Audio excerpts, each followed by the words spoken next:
Le projet M3D se distingue par différents aspects. Le premier aspect que je souhaite souligner, c'est celui de la collaboration.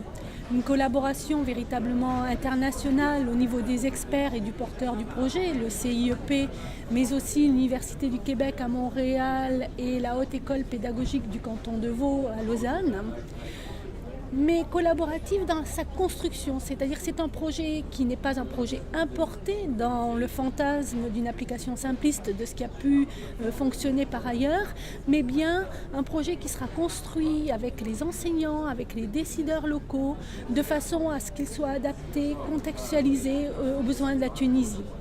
Un projet qui s'inscrit aussi de façon très claire dans l'objectif de donner aux enseignants les compétences, les capacités, le sentiment du pouvoir d'agir en créant une dynamique de réflexion, de prévention du décrochage scolaire et ultérieurement de l'abandon, dans le sens où on va les amener à non seulement agir dans la classe, développer des compétences de gestion du climat de classe, des compétences au niveau pédagogique qu'ils ont déjà mais dont ils n'ont pas toujours conscience, qu'ils mettent déjà en œuvre au quotidien, mais aussi les amener à créer ce que l'on appelle des alliances éducatives, c'est-à-dire des partenariats voulus qui servent un même objectif qui est celui de la réussite et de la persévérance des élèves.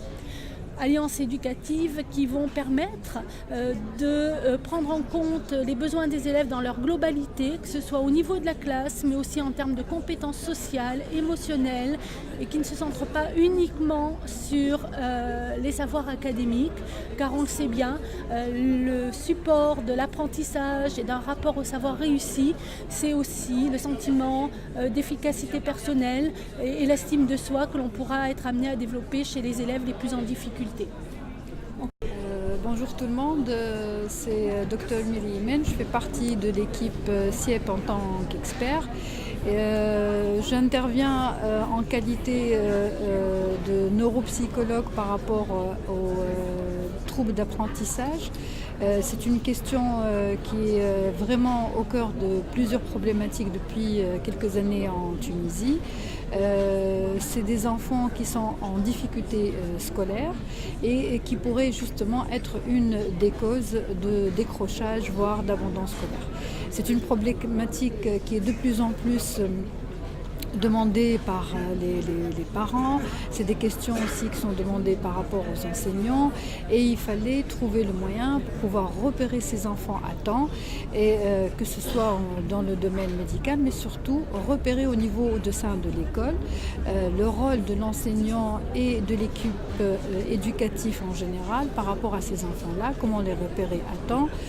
Proposer justement après ce temps de repérage un accompagnement, mais surtout comment les aider pour pouvoir justement, malgré les difficultés qu'ils présentent, pour pouvoir justement réussir leur scolarité et d'optimiser leur parcours scolaire.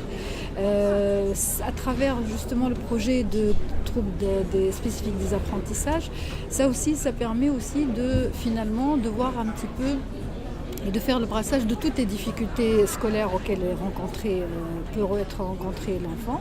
Comme c'est un diagnostic finalement d'élimination, ça permet de voir toutes ces difficultés, qu'elles soient d'ordre psychologique, social, économique, etc., de pouvoir les aider sur ce plan-là. Et ceux qui finalement s'avèrent être des troubles spécifiques des apprentissages, il faudrait aussi les aider par rapport à ça. Et c'est vraiment la question qui va être développée par l'équipe CIEP et l'UNICEF qui travaille beaucoup justement sur les enfants finalement à besoins spécifiques, les enfants en situation de handicap, toutes ces situations-là qui entraînent des difficultés et qui justement à travers une prise en charge qui va être médicale, éducative, sociale mais aussi culturelle, permettre à ces enfants qui soient tout à fait inclus dans le cursus scolaire, qu'il n'y ait pas d'abandon, qu'il n'y ait pas d'échec. Et l'expérience a montré que c'est des enfants qui peuvent tout à fait réussir leur scolarité, d'avoir un avenir et de les aider et d'être tout à fait intégrés et opérants dans la société, être actifs. Et ça permet aussi d'avoir un petit peu l'idée de faire participer tout le monde, l'idée associative. Et c'est vraiment un travail de partenariat qui va être entre les différents intervenants médicaux, sociaux, l'enseignement, tout ça, ça permet justement de développer la question autour de ces enfants-là. Le décrochage scolaire est un enjeu à la fois humain, social et économique. Et il est en même temps un sujet très consensuel. Il va nous permettre à tous les acteurs de la communauté éducative, bien sûr les enseignants, les chefs d'établissement, mais aussi les psychologues, les parents d'élèves, les collectivités territoriales, les associations, de travailler ensemble et d'inventer des solutions. Donc notre objectif, c'est de tester, en fait, d'être un laboratoire dans ces établissements pilotes pour pouvoir ensuite penser la généralisation de changement d'échelle. Donc on a un travail vraiment passionnant, un défi extraordinaire de prouver que ça peut fonctionner avec les moyens dont on dispose. Ce n'est pas quelque chose de théorique, c'est vraiment inscrit dans la vie quotidienne des écoles et des établissements. Et de voir comment, d'ailleurs en travaillant sur le décrochage, ça va être transformateur plus largement des pratiques pédagogiques. On va s'interroger sur est-ce que le doublement c'est utile, est-ce qu'on peut trouver une alternative, qu'est-ce qu'on fait quand un jeune revient dans le système scolaire après une interruption, comment on est capable de le faire progresser.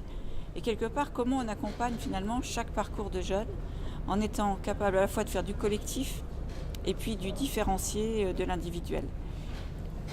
Quelque part, ce sujet nous pose la question du défi de l'inclusion de chaque élève, chaque jeune, et du défi de valoriser ses potentialités. Comme on l'a dit tout à l'heure, il n'y a pas de réussite facile, mais il n'y a pas d'échec définitif. C'est une phrase de Marcel Proust. Si on arrive à convaincre chaque jeune, chaque famille, chaque enseignant qu'il faut toujours proposer une deuxième chance, une troisième chance, qu'un parcours n'est pas linéaire, qui peut être fait de ces difficultés, de ces obstacles surmontés. Il me semble qu'on aura fait œuvre utile non seulement sur la prévention du décrochage, mais aussi plus largement sur la transformation de l'école et l'école tunisienne et la société tunisienne.